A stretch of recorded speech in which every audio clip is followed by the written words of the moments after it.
So a quick video to run you through Prism, getting set up and using it for the first time. Now Prism is a great way to collaboratively analyze texts. Think poems and maybe paragraphs, things like that. So you'll find it a bit difficult if you Google it, but it's prism.scholarslab.org. So just press enter on that. It'll take you there. Then you'll have to sign in. Now there's a Google Plus button. Sign in with the Google Plus button. Now I'm going to sign up with this guy, Demo McGee, and we'll get him up and running. And that's what it looks like when you first get there. Now I'm going to create my first prism, so I'm going to click Create here. And now I need to paste some text into there. Now I haven't played with how much text you can actually paste into there, but I would keep it fairly short because remember you're aiming for visualization here. So it doesn't really make sense to put a novel in there. And I really don't think it's going to work anyway. So I've found a poem here, so I'm going to paste a poem in there. So it's the Road Not Taken. So here you have to put in the author, which is Robert Frost. Here you have to put in the title, The Road Not Taken. And you have to put in 3 facets that we want to analyze. So I don't know what this poem's about.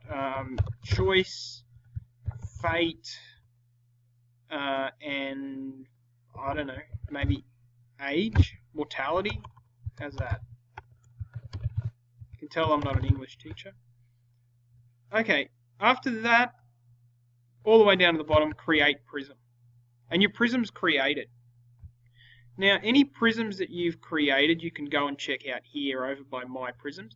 But I'm going to jump straight into this by copy and pasting that link up the top, and emailing it to a student. So I'm not really going to email it to a student because I don't have a student here to test it out on.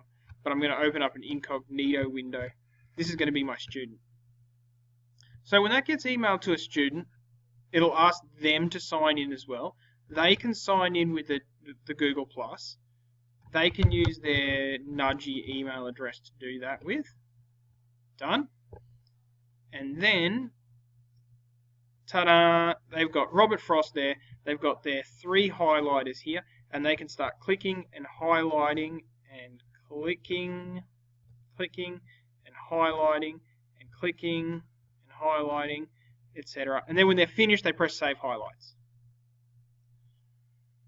Okay, they saved their highlights. Good. They can sort of visualize their own stuff, but it doesn't make a lot of sense. Now, as the teacher, let's go back to the Teachers tab. This is our teacher. Now, I'll just go up to My Prisms as the teacher. Okay, and you can see I actually own 2 of these because I've done one before. If we press the Visualize button on it, might not be that one. Let's try again.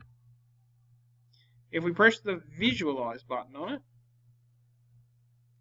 we can do 2 types of visualization. So we can do click the word to display data for what people chose for that word, or click the font size visualization.